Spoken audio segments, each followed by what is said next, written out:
Halo, selamat malam, Mas Tegar.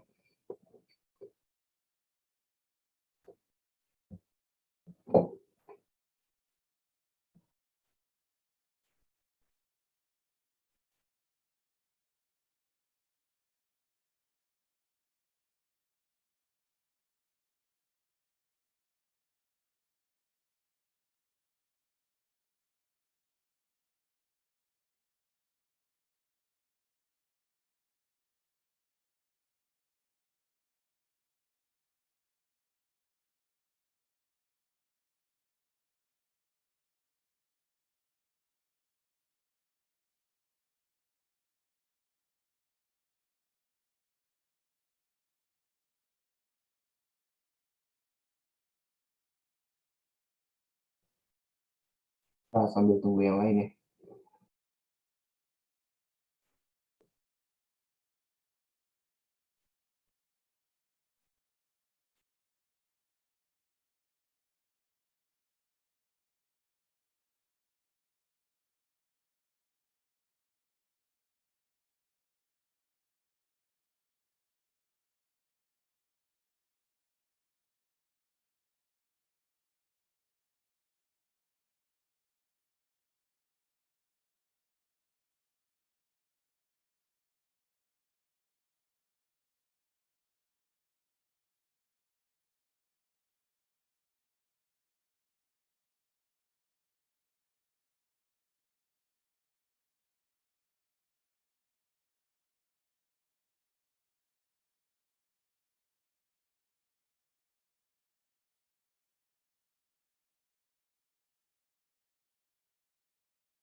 Kayaknya udah pada join nih, kita mulai aja ya.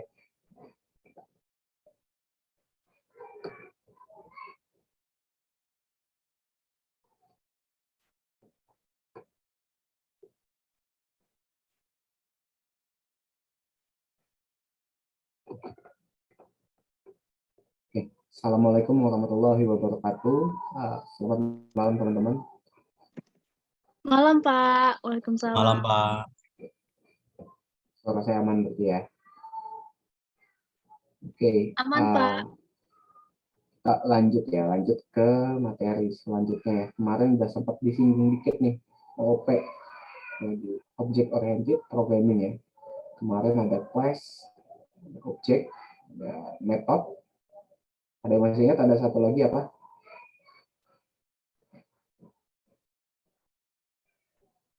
Kemarin di OOP.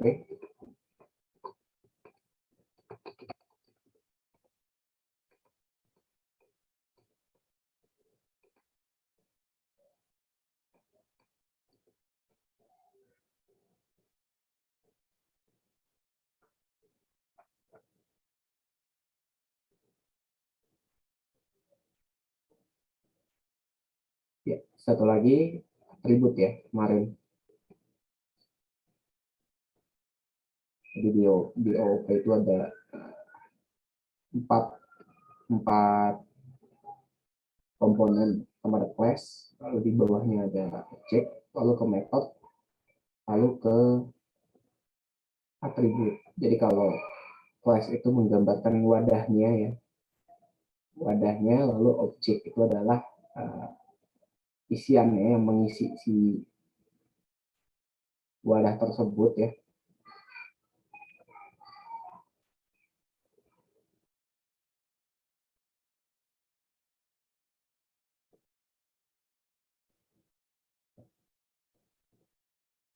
Lalu kalau method adalah function ya, function atau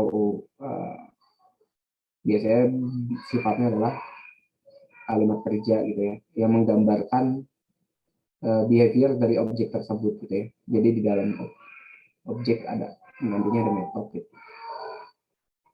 Lalu kalau untuk terakhir ada atribut ya. Atribut itu adalah field ya. Field yang menggambarkan dari class atau dia bisa dibilang template lah. Template yang merepresentasikan sebuah class tersebut gitu ya. Jadi kalau kita punya ya kalau people gitu ya, orang pasti nanti atributnya ada NIK, nama, seperti itu. Kalau mahasiswa ada NIM, nama, alamat, seperti itu.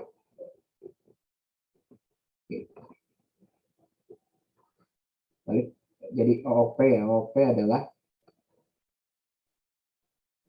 paradigma pemrograman yang mengandalkan konsep kelas dan objek. Jadi dia pendekatannya adalah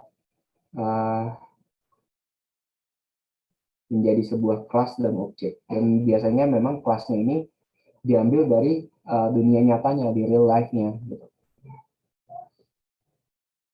Lalu it is used to structure a software program into simple, reusable pieces of code blueprint, usually called class.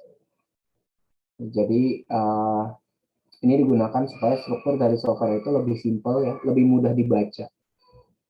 Jadi kalau kita belajar, kita baru melihat codingannya itu dengan kita melihat class dan objek ini, kita tahu maksud dari coding tersebut tuh ngapain gitu, tanpa kita harus lihat isi codingannya gitu.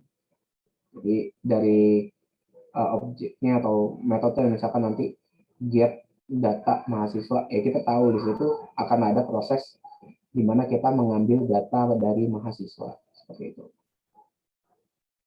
Ya, terus ada banyak objek open language ya yang mempunyai ya yang basicnya adalah OOP itu bahasa pemrogramannya ada JavaScript, C++, Java, dan Python. Ya, Lalu benefitnya ada modularity gitu ya, karena kita membaginya menjadi beberapa class, lalu ada objek, ada method. Itu kita membagi beberapa modul seperti itu. Lalu kalau kita udah membagi beberapa modul, ada fungsi yang kedua namanya reusability. Jadi ketika kita punya pengembangan baru atau kita nantinya ada pengembangan tambahan dan ada metode yang memang common gitu ya, memang biasanya ada gitu ya, itu bisa kita gunakan kembali seperti itu. Ya lalu ada productivity, artinya dengan adanya OOP, produktivitas dari kita sebagai tim development bisa lebih besar gitu ya. Dan pengembangan biasanya bisa jadi lebih cepat karena dengan kita membagi ke beberapa class, beberapa metode, lalu itu pasti kita bisa melakukan parallel development. Tinggal bagaimana kita assign masing-masing programmer kita. Lalu easily upgradable and scalable. Jadi ya kalau ada pengembangan gitu, penambahan gitu ya, atau perubahan itu lebih mudah karena biasanya tuh penambahannya itu atau pengubahannya itu adanya di modul-modul tertentu. Jadi tanpa adanya kita menyinggung modul-modul lain. Lalu scalable. Ya, jadi ketika ada penambahan proses atau validasi ya, itu kita bisa men-scale up ya. Kita bisa men-scale up. Nanti kalau misalkan ternyata bisa malah ada pengurangan gitu ya, modulnya pengurangan, ya kita bisa scale down itu. Dan kita menghapus modul tersebut. Ya lalu interface description ya dari penambahan class, penambahan metode, penambahan objek gitu ya. Ketika kita punya integrasi ya kita jadi bisa lebih mudah tahu sih integrasinya itu ngapain seperti itu. Ya lalu security ya kemarin ada enkapsulasi ya, ada enkapsulasi yang itu bisa mendukung dalam hal security. Jadi kita bisa melakukan men-hide informasi-informasi yang tidak perlu ditampilkan dalam codingnya. Jadi cuma developernya aja misalkan yang tahu. Seperti itu. Lalu flexibility ya kayak kita cepot pasang itu lebih mudah lah. Dan karena udah modularity gitu kan. Nah, kalau tadi benefit sekarang ada kelemahannya nih dari OOP. Jadi yang pertama designing program with an OOP concept can be tricky ya. Jadi kita memang pengennya punya pemrogramannya itu yang sifatnya OOP. Nah, OOP kan biasanya berdasarkan turunan dari real life. Tapi ya kadang kita memaksakan objek-objek yang kita buat, kelas-kelas yang kita buat, gitu ya. Jadi nggak sesuai sih, jadi nggak bagus gitu ya. Lalu a programmer needs to plan for developing a program in OOP. Ya jadi developer atau programmer ini perlu melakukan plan sebelum dia involved di dalam developing programnya. Jadi dia benar-benar desain di sininya tuh harus kuat ya. Dia benar-benar harus kuat bagaimana membaginya nanti beberapa modul ya, beberapa class, beberapa metode itu dia mesti benar-benar kuat. Lalu the size of program developed with OOP is bigger than those developed with sudah approach. Ya karena sifatnya adalah akan banyak class gitu ya, banyak modul, ya pastinya pemrogramannya jadi banyak file ya, dan bisa jadi lebih gede gitu ya size-nya seperti itu. Lalu Since all program are larger in size, the execution time for this program is also more. Ya, jadi kalau OOP semakin programnya juga jadi lebih besar, eksekusinya juga akan lebih lama.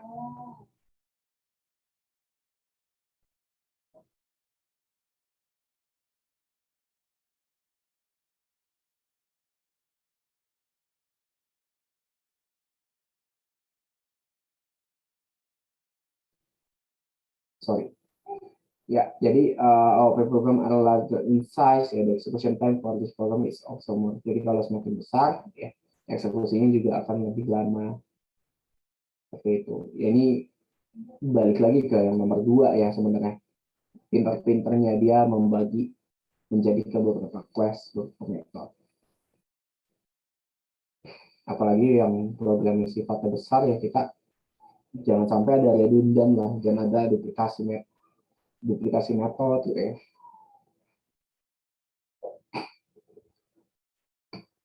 Oke, nah, di OOP itu ada yang namanya parameter ya. Jadi di dalam metodenya itu bisa kita kirim parameter. Jadi objek software berinteraksi dan berkomunikasi dengan objek lain dengan cara mengirimkan message atau pesan. Pesan adalah suatu metode dan informasi dalam pesan dikenal dengan nama parameter. Jadi message-nya adalah metode ya. Jadi kan kita manggil ya. Kita manggil metode itu adalah message-nya. Jadi kita punya dua objek gitu ya. Objek A ini mau manggil metode atau function lah yang ada di objek B. Nah, itu yang dikirim adalah message-nya. Oke. Lalu informasi di dalam pesannya itu adalah parameter. Nah, ini ada contohnya. Ada contohnya kita punya pertama ada objek U, lalu ada your bicycle. Kita mau kirim ya perintah untuk change gears gitu, menjadi ke lebih lower lah, lebih rendah. Kita mau nurunin gigi istilahnya gitu. Nah, U-nya ini adalah objek pengirim. Lalu your bicycle, objek penerima.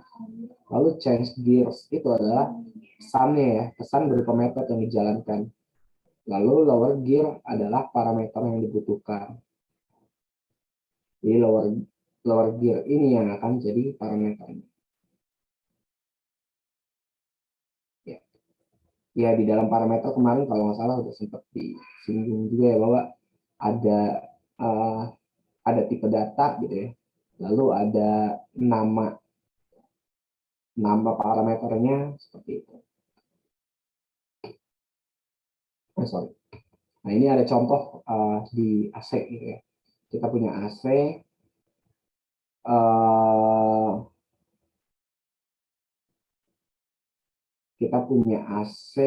lalu ya kalau tadi ada lower gear ya. Kalau ini misalkan kita mau turunin suhu lah dari 25 ke 24. Nah, sebenarnya dari remote ini dia ada kirim perintah gitu ya.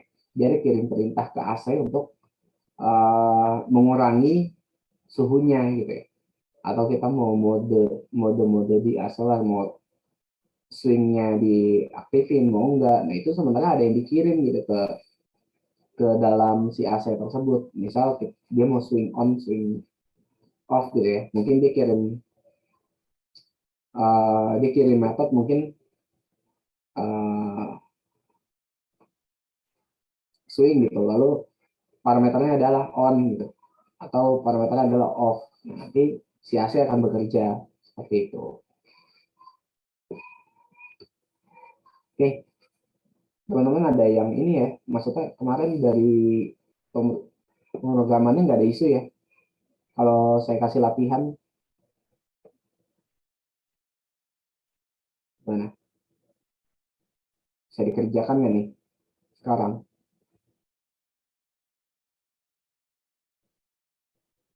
Mas Wendy, Mas Agar, Mbak Dista, Mas Aldi. Pakai bahasa apa nih, Pak? Java aja, kan kemarin kita Java ya. Ada Java. Oh, saya nggak ada Java. PHP ada PHP. Ya, kalau PHP ada. Ya udah PHP aja lah. Yang lain gimana? Dikit kok, ini kan cuma Apa, bikin Pak? PHP ada. Mbak Gista tadi Ada, PHP Pak? ada. Ah, Ada. ya udah PHP aja nggak apa-apa. Jadi yang ada PHP yang ada Java gitu ya. Nanti kita balik lagi di ini simple sih harusnya 15 menit lah ya. Bisa nggak teman-teman? Ya kita bikin metode dengan dua parameter gitu. Tambahan, lalu ada pengurangan, ada perkalian, ada pembagian. Lalu di situ kita ada panggil panggil si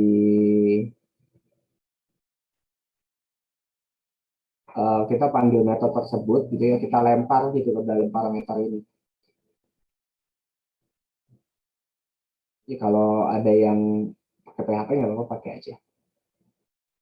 Oke, Dicoba dulu, Pak. iya iya iya. Coba aja dulu. Kita balik lagi di 1955 ya. Oke, Pak. Oke, thank you. Latihan dikit-dikit ya.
Ya, gimana?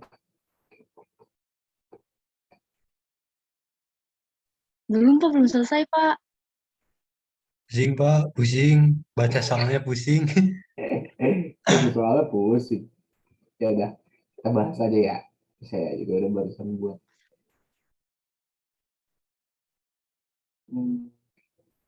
Buat tugas aja deh itu. Tapi ini saya share aja ya. Yang Ini jadi tugas Pak. simple lah ya, cuma bikin flash doang gitu.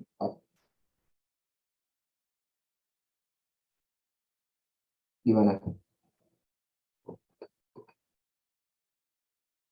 Ya sebenarnya ini saya bikin cuma untuk pertambahan sih. Jadi yang pertama kan tadi dia bilang buat sebuah kelas namanya matematika ya. Buat sebuah kelas namanya matematika, lalu buat sebuah metode ya, metode dengan dua parameter. Ya tadi sebenarnya ada pertambahan, pengurangan, perkalian gitu. Nah, tapi di sini saya bikin pertambahannya aja. Pertambahan public void. Nah, nanti juga dibahas nih uh, penggunaan public gitu ya. Kan biasanya ada private gitu ya. Lalu ada yang malah nggak pakai apa-apa gini. Gitu ya. Oke. Iya, Pak. Jadi dia butuh ada dua parameter ya, INTA, INTB. Lalu dia ada kalkulasi ya. Jadi kalau pertambahan itu pastinya ditambah gitu. Tambah A ditambah B. Lalu ditampung di hasil. Nah, ini saya bikin atribut ya, atribut hasil. Nah, lalu di sini ada satu lagi metode gitu ya. Cuma metodenya agak berbeda nih. Metodenya yaitu menampilkan return. Jadi kalau di dalam metode itu, sorry, namanya agak lupa. Oh, kalau yang dia pakai parameter itu biasanya disebut mutator. Lalu kalau yang tanpa parameter dan ada return gitu di dalamnya itu namanya asesor. Jadi ya, sorry, asesor itu metode yang pakai ada return, lalu kalau yang ini tanpa return itu namanya mutator. Oke, kelasnya udah dibuat nih. Jadi ditampung di hasil, lalu kita panggil metode get hasil buat dapetin A tambah B ini ya. Nah, lalu di soal selanjutnya adalah buat kelas bernama matematika beraksi yang mengeksekusi metode. Mengeksekusi metode mana? Yaitu metode yang ada di dalam matematika. Jadi yang pertama buat kelas, lalu buat metode main-nya ya, main metodenya yang dari Java, lalu define objeknya nih. Jadi matematika, calculate ya. Jadi calculate ini kan ya menghitungnya. Jadi biasanya memang nama objeknya itu kalimat kayak kerja gitu sih. Nah, matematika, calculate, new, matematika. Nah, ini ngambilnya dari mana? Ini ngambil class yang ada di sini. Nama class. Oke, lalu bagaimana kita buat jalanin metode yang ada pada matematika? Nah, yang pertama kita panggil dulu objeknya, calculate, dot, baru ke metodenya, pertambahan. Nah, ini kalau pakai, ini harusnya udah muncul sih. Ya, pertambahan, nah, dia akan otomatis A, B, titik 2. Ya, lalu di akhir, sistem out println ya, di sini panggil lagi metode get hasil.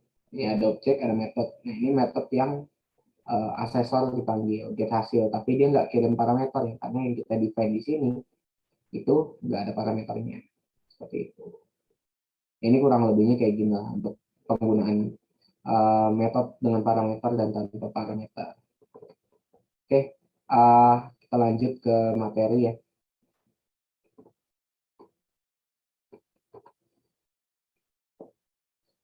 Oh ya, dan parameter ini ya, ada tipe data, lalu namanya. Nah, lalu ada yang namanya konstruktor, yaitu metode yang digunakan untuk memberi nilai awal pada saat objek diciptakan, lalu dipanggil secara otomatis ketika New digunakan membuat instant class. Sifat konstruktor itu nama konstruktor sama dengan nama kelas, tidak memiliki nilai balik dan tidak boleh ada kata kunci void. Contohnya seperti apa? Contohnya ini. Nah, ini konstruktornya ya, mobil, mobilku, ini mobil. Dan gitu manggil yang ada di sini ya. Struktur itu manggil yang ada di sini. Nah, tapi yang dipanggil ini bukan class-nya sebenarnya, tapi kalau konstruktor itu dia akan langsung get yang ini nih, public mobil nih yang di get, tapi bukan yang ini ya, bukan class-nya. Kalau tadi kan class, tapi karena di sini dia punya konstruktor, maka yang dipanggil adalah konstruktornya. Itu di sini. Nah, dia bisa langsung lempar nih kan string warna, lalu yang tahun produksi. Dia langsung lempar nih new mobil merah 2003. Habis itu baru dia manggil mobilku.info. Seperti itu. Itu yang namanya konstruktor. Nah, kalau dilihat tadi, sifat konstruktor adalah nama konstruktor sama dengan nama kelas. Tidak memiliki nilai balik dan tidak boleh ada kata kunci void. Ini kita lihat ya. Public mobil string warna YT tahun produksi, dis warna dis tahun produksi. Seperti itu.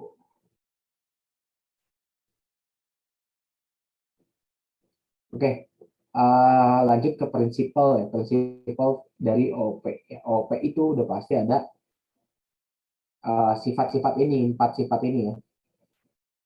Yang pertama ada abstraction, lalu ada encapsulation, lalu ada inheritance, ada polymorphism. Pertama itu abstraction ya. Jadi kalau abstraction itu adalah cara kita melihat suatu sistem dalam bentuk yang lebih sederhana, yaitu sebagai suatu kumpulan subsistem atau objek yang saling berinteraksi. Contohnya, mobil adalah kita punya class mobil ya, terus ada objek-objek itu ada sistem pengertian, sistem kemudi, sistem pengereman. Jadi kita secara abstraksi itu kita udah bisa gambarin nih, oh sistem kita akan ada customer ya, lalu ada update customer, lalu ada input, seperti itu. Ini gambaran kasar lah sebelum kita melakukan define sebuah class, lalu define sebuah objek, lalu define sebuah metode dengan atribut. Lalu ada alat mengabstraksikan itu adalah class. Jadi dengan class kita bisa di situ ya berimajinasi lah bagaimana nih nanti program kita desainnya kayak gimana. Seperti itu. Objek bersifat modularity. Objek dapat ditulis dan di-maintain terpisah, independen dari objek lain. Ini contoh abstraksinya. Ada person, ada first name, last name, skill, job. Ya.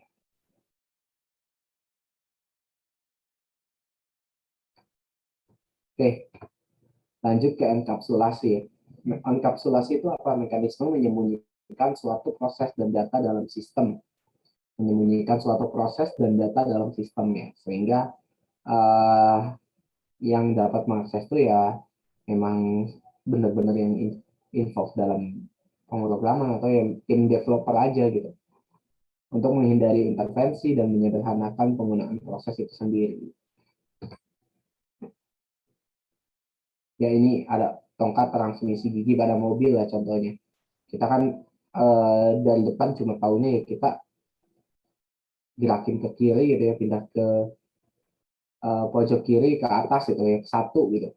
Nah itu sebenarnya ketika kita jalanin itu sebenarnya di dalamnya itu pasti ada banyak proses ya, ada banyak proses di dalam itu sehingga giginya tuh bisa maju ke satu kalau kita nurunin. Lalu tombol on off pengaturan suhu pada AC ya, kita tahunya dari depan itu cuma on off. Nah sebenarnya di dalamnya tuh ada logic sendiri gitu ya. Apa yang diperintahkan, nah itu sebenarnya kita nggak tahu gitu, di dalamnya ngapain. Oke, di dalam enkapsulasi itu class access level itu ada public, protected, private, ya, adalah implementasi dari konsep enkapsulasi. Kalau enkapsulasi data dapat dilakukan dengan cara yang pertama mendeklarasikan instance variabel sebagai private. Ya, jadi kalau beberapa kita punya metode yang memang sifatnya adalah private, itu nggak boleh dipanggil dari kelas lain, yaitu kita kasihnya private di public void. Lalu mendeklarasikan metode yang sifatnya public untuk mengakses variabel tersebut. Jadi kita kayak punya dua lah, mana yang bisa diakses, mana yang kita memang sembunyikan. Nah, ini ada contohnya. Jadi kalau kita pakai private dalam kelas yang sama, itu kita bisa panggil. Kalau tanpa tanda ya, tanpa tanda public, private, itu dalam kelas yang sama kita bisa panggil. Kalau protected, itu sama ya. Jadi untuk semuanya itu, kalau dalam kelas yang sama kita bisa panggil. Lalu selanjutnya di dalam package ya, dalam package yang sama, itu kalau private itu nggak bisa dipanggil dalam package yang sama.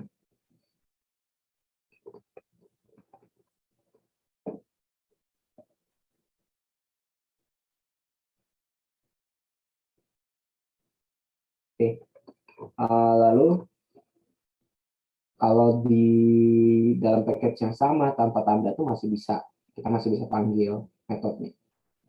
Kalau protected masih juga. Jadi benar-benar private itu cuma bisa dipanggil dari kelas yang sama. Lalu ada dalam subclass ya. Dalam subclass, jadi di kelasnya itu ada kelas turunannya lagi. Ya kalau private itu udah nggak bisa dipanggil. Lalu tanpa tanda juga nggak bisa dipanggil dalam subclass. Lalu ada protected. Nah, protected masih bisa. Public, sorry. Tapi kalau public juga masih bisa. Lalu dalam package lain, jadi kita punya dua buah package ya. Dua buah package, jadi cuma public doang yang bisa dipanggil. Ya, jadi yang biasanya yang kayak gini-gini yang sifatnya adalah ya konsumsi untuk publik lah, atau biasanya library buat orang-orang yang bisa pakai juga gitu. Yang sifatnya adalah memang bisa di-share seperti itu.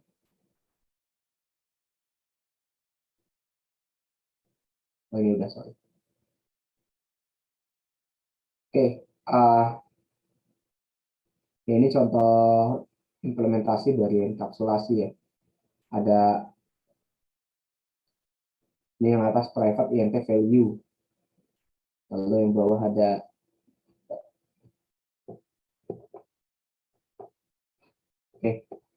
yang bawah ada public counter double initial value.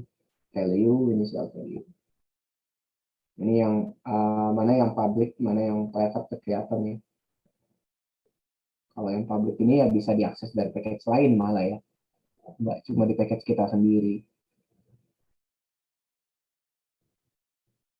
Nah, lalu ada yang namanya inheritance. Ya. Inheritance itu suatu kelas dapat mewariskan atribut dan metode kepada kelas lain atau subclass serta membentuk kelas hierarki. Ini ada contohnya bicycle, nonton bike, racing bike, payment bike. Ini penting untuk reusability. Java keywordnya ada extends ya. Oke, jadi mewariskan ya. Jadi kalau kita, contohnya kita orang tua gitu ya, misal orang tua kita punya motor lah, atau mobil gitu. Nah kita kan sebagai anak kita bisa pakai itu juga ya karena kita bisa pakai juga, tapi secara kepunyaan itu mungkin punyanya mereka gitu ya. Nah, tapi kita bisa pakai. Nah itu contoh dari inheritance ini. Jadi si mountain bike ini bisa menggunakan metode dari yang ada di bicycle. Lalu racing bike juga. Bagaimana sih contohnya?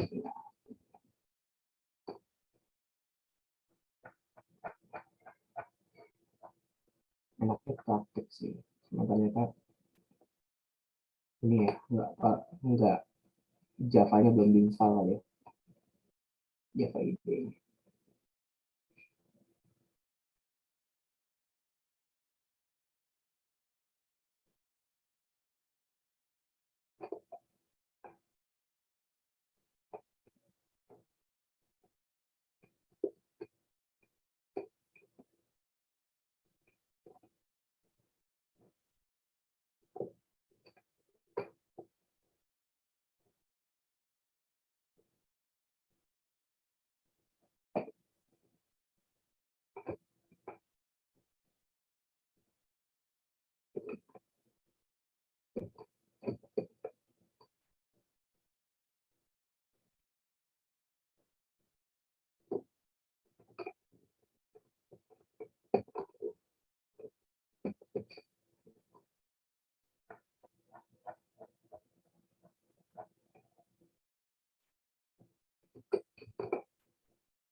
Oke, ya ini contohnya. Kita punya kelas sepeda gunung, lalu extend sepeda. Kita punya sepeda gunung, extend sepeda. Lalu di sampingnya ada public class sepeda gunung beraksi. Nah, jadi di sepeda gunung ini di kelas sepeda gunung ada private INT saddle. Ya, dia punya void set saddle INT jumlah gitu ya. Saddle sama dengan get gear dikurang jumlah. Ya, itu yang bawah sama kayak tadi yang saya buat ya. Lalu yang di kanan itu public class sepeda gunung beraksi. Lalu dia punya metode main di situ ya.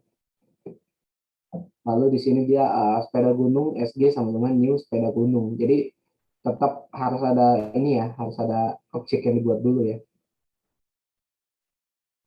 Oke, lalu sg.set set gear. sg.set gear dia langsung panggil.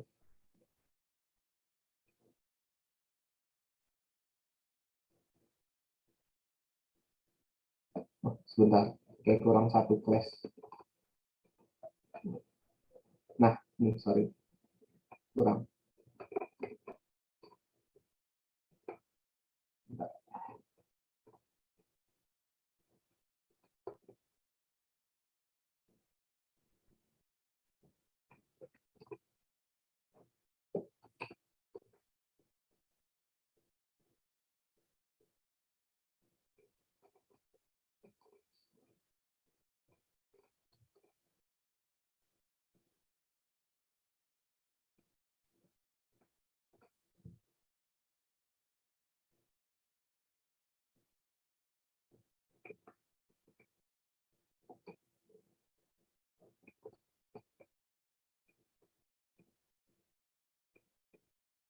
Ya, sorry.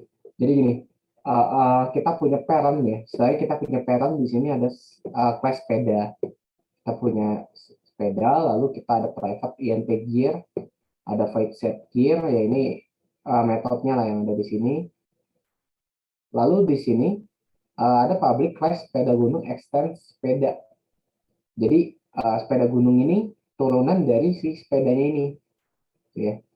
Dia turunan dari sepeda. Jadi kalau kita nantinya di kanan ini sepeda gunung beraksi, ketika kita men-set sebuah sepeda gunung ini, tapi kita sebenarnya kita bisa panggil metode yang ada di sini ya.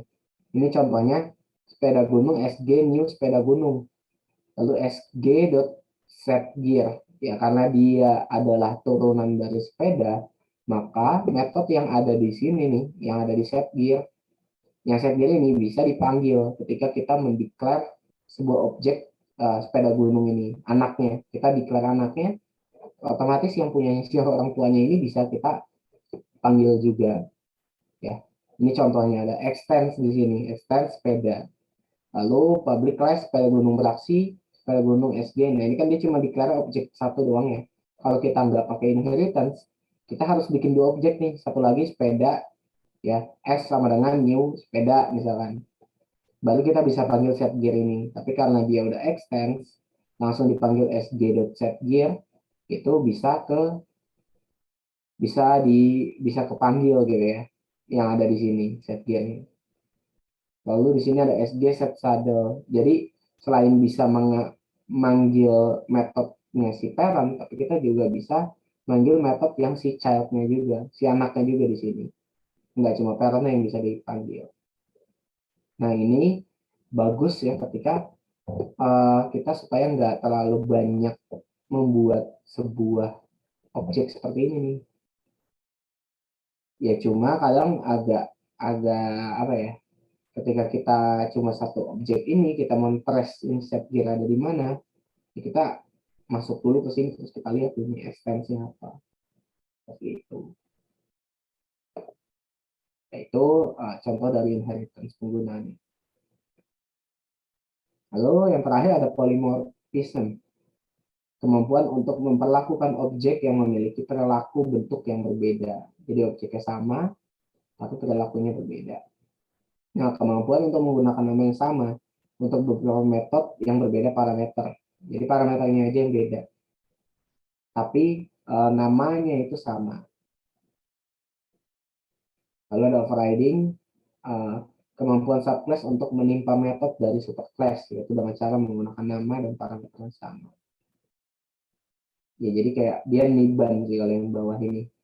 Kalau yang atas nih dia punya nama yang sama, tapi karena parameternya berbeda, yaitu dianggapnya oleh Java itu satu metode yang berbeda. Oke, sekian untuk pertemuan hari ini. Ada pertanyaan, teman-teman?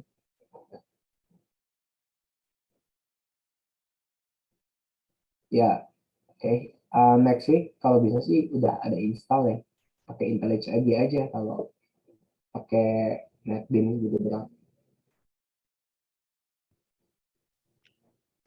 Siapa? Baik, Pak. Oke, kalau udah nggak ada, saya akhiri ya pertemuan hari ini. Terima kasih, selamat istirahat, selamat malam, teman-teman. Selamat malam, Pak. Malam, Terima kasih. Pak. Makasih banyak, Pak. Ya, di sini ya. Iya, Pak. Netbin, guys. Netbin.